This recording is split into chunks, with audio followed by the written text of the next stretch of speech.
Oi, tudo bem? Atendendo a pedidos, hoje eu vou falar sobre João de Deus. Eu tenho visto que há muitos vídeos falando a respeito do caso João de Deus, mas eu vou fazer diferente. Eu vou falar sobre João de Deus. Vou pegar algumas partes, alguns trechos do seu início, de como é a situação até então, e finalizar com a situação atual e o meu ponto de vista a respeito de tudo isso. Claro, eu vou tentar fazer algo muito, mas muito resumido, porque tem muito material. É material praticamente de uma vida. Jamais daria para fazer um vídeo rápido que passe o ponto de vista que será superficial, já vou avisando, a respeito de uma pessoa como João de Deus, tá ok?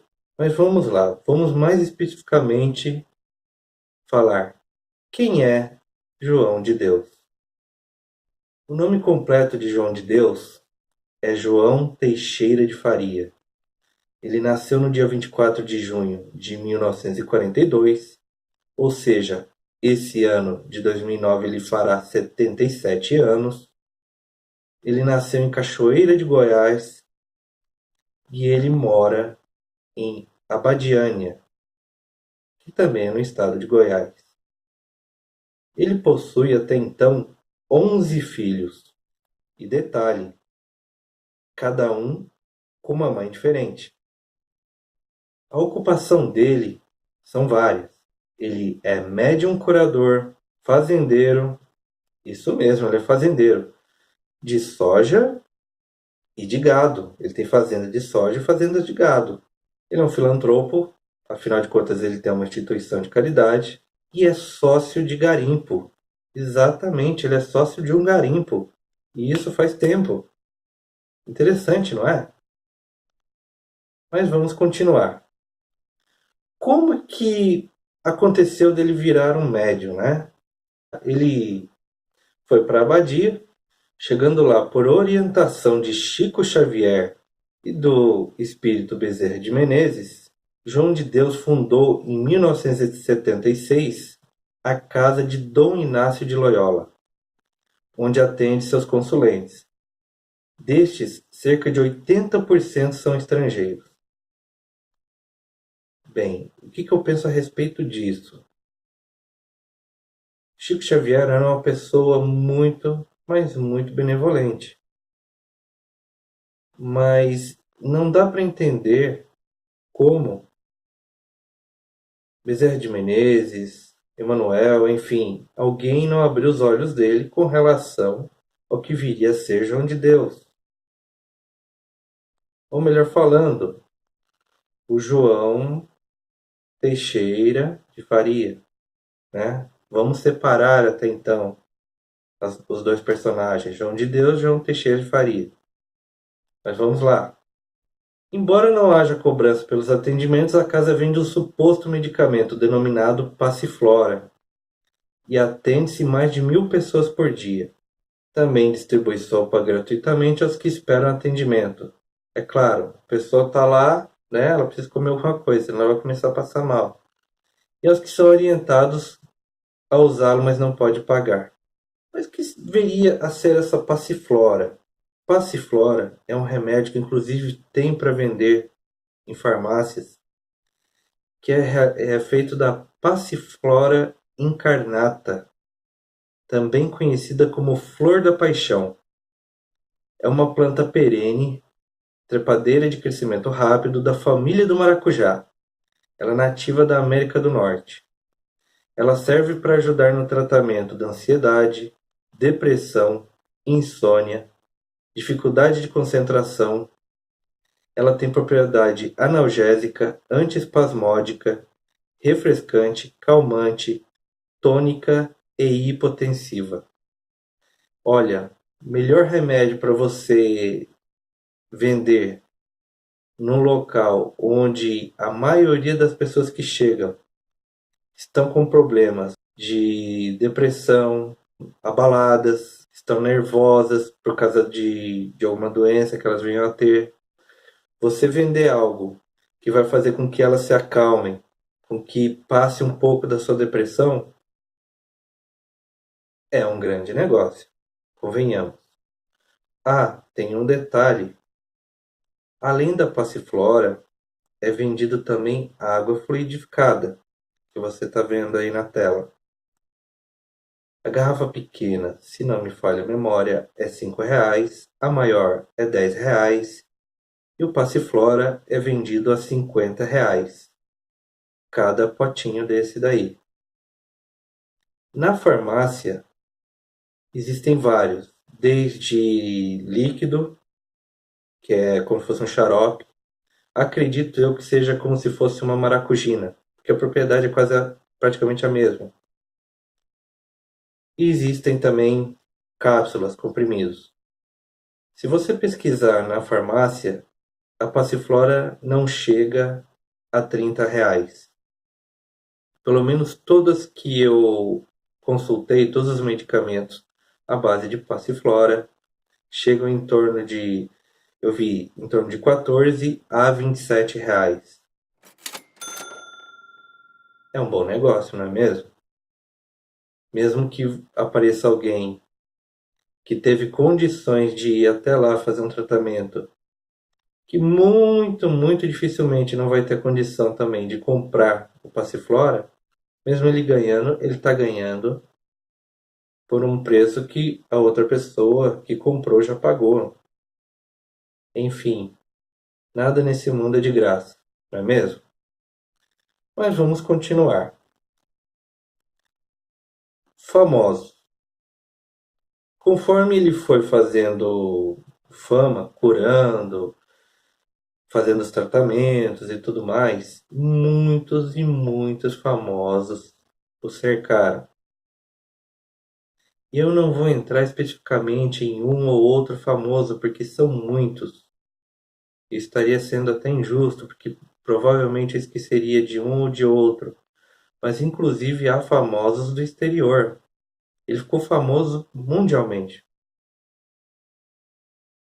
Só que eu também não posso falar muito, porque assim que o escândalo dele ocorreu, digamos que 99% dos famosos sumiram, mesmo aqueles que diziam ser curados por ele.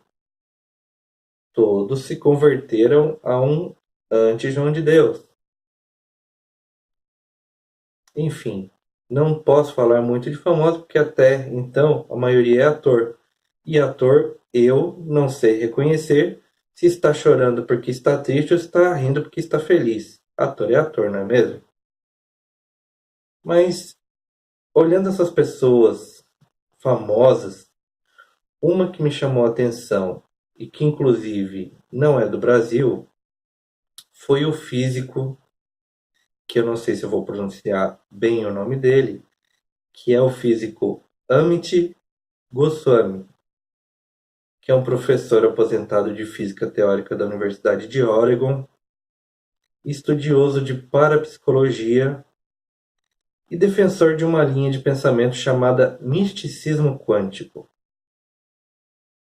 Ou seja, ele não é exatamente espírita, mas ele tem lá a sua crença.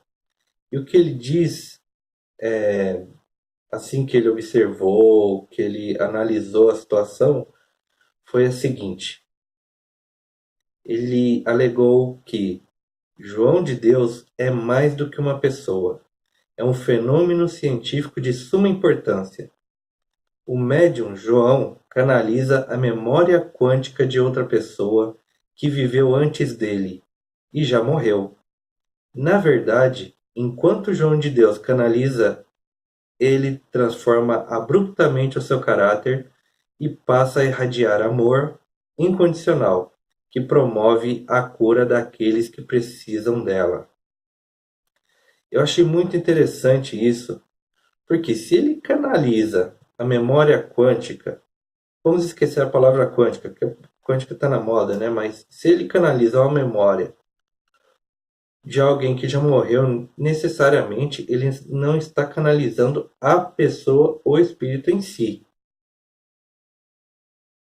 E isso faz com que, no momento, ele pode estar com a memória de alguém que realmente surtiu um resultado e não necessariamente o ser, o espírito em si que está ali o apoiando e realmente fazer alguma coisa,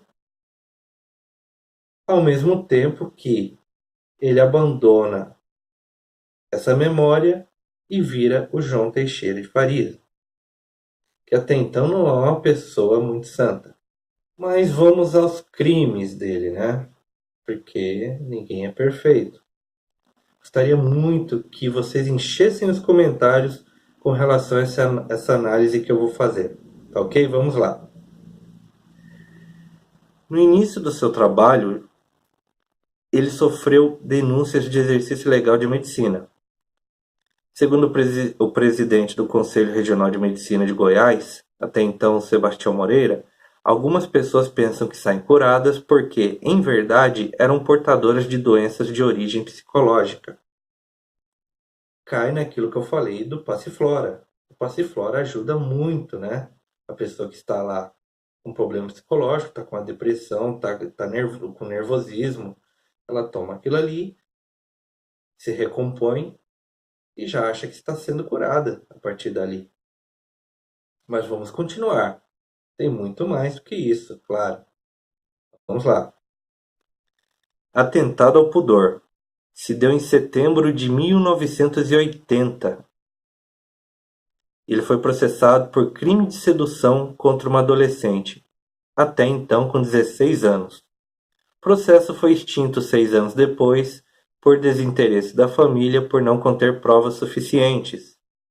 Contrabando de minério. Foi aberto após João ter sido preso, em 5 de novembro de 85, com 300 quilos de autunita, minério com alto teor de urânio. Até então, 3 advogados contratados defenderam ele, afirmando que ele foi enganado, que ele desconhecia que o material era radioativo e tudo mais. Acusação de assassinato envolvendo a morte do taxista Delvanir Cardoso Fonseca, que foi assassinado com um tiro nas costas no dia 27 de janeiro de 1980, em Anápolis, que é no mesmo estado de Goiás. Segundo Sebastiana Geral da Costa, amiga de Fonseca, João teria ameaçado matar o motorista. O motivo seria um caso amoroso entre Fonseca e Teresa Cordeiro de Faria, ex-mulher de João. A ameaça teria ocorrido 2 meses antes do crime, segundo Sebastiana. 2 dias após o assassinato, João e Teresa se separaram. Que interessante, não é mesmo? Por que eles se separaram 2 dias depois do assassinato de alguém que era tido como um amante da esposa? Mas, outro caso que ficou abafado. Vamos ao próximo. Denúncias de abusos sexuais e violações, que foram várias outras. Em dezembro de 2018, ele foi acusado de abusar sexualmente e violentar mais de 300 mulheres que buscaram ajuda com ele. Ou seja, até então foram 330, se não me falha a memória. Inclusive, depois desse escândalo que aconteceu em dezembro do ano passado, a FEB disse que todo tratamento espiritual não deve ser feito somente entre o paciente e o médico. Deve ter um acompanhamento. Tá certo, eu também acho que deve ser feito. Mas em um dos casos específicos de uma adolescente, ela foi abusada sexualmente perante a presença do pai. E parece que haviam outras pessoas. Mas o que ele pedia para fazer? Ele pedia para que todos fechassem os olhos. Fechem os olhos, se concentrem. E ali ele abusava, né? Muita gente falou perante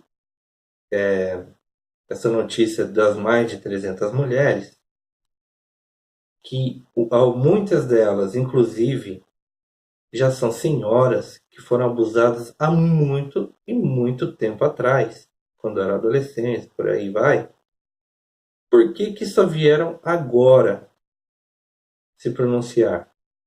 E aí você pensa, poxa, com esse histórico, por que que ele cometeu vários crimes na década de 80 e nada ocorreu? A minha ideia é a seguinte: ele ficou milionário muito, muito rápido. E a influência dele naquela região foi imensa. Ele tinha mais poder do que um prefeito, mais poder do que um delegado. E uma coisa que o ajudou demais é que na década de 80 nós não tínhamos internet, não havia comunicação. Então, o que acontecia em Abadia, ficava lá. Uma ou outra revista tentava publicar alguma coisa, mas mesmo as revistas não era uma coisa que era se propagado muito entre a população. Muito pouca gente tinha acesso à revista. Muito pouca gente tinha pouco acesso até a telefone, para você ter uma ideia. Nos dias de hoje, qualquer coisinha vira uma bomba, porque ela vai para as mídias, né? Ela vai para a internet. E na internet aquilo prolifera. E a coragem de uma mulher se propaga entre as outras. Eu não tiro, eu não tiro isso, sendo a minha opinião, de que podem haver algumas pessoas que estão se aproveitando disso para aparecer na mídia. Isso sempre existiu e sempre vai existir. Inclusive, pessoas famosas que a gente nem lembrava que existiam mais estão aparecendo para falar alguma coisa, suspeitou de alguma coisa quando estava ali sendo curada e tudo mais. Mas que realmente devem ter acontecido a maioria desses casos, eu acredito que aconteceu. Até porque, como foi mencionado um dos primeiros crimes, no caso da adolescente de 16 anos, foi arquivado porque a família parou de se pronunciar a respeito, né? Por que será que parou? E porque não haviam provas. Agora eu pergunto, como vai ser provado de que houve um abuso com uma adolescente? A menos que tenha sido feito esse abuso assim na hora e pego em flagrante. Porque até então, década de 80 também não havia como você checar DNA, não havia como você ver nada disso. E tempos depois, só a palavra da menina não era considerada uma prova.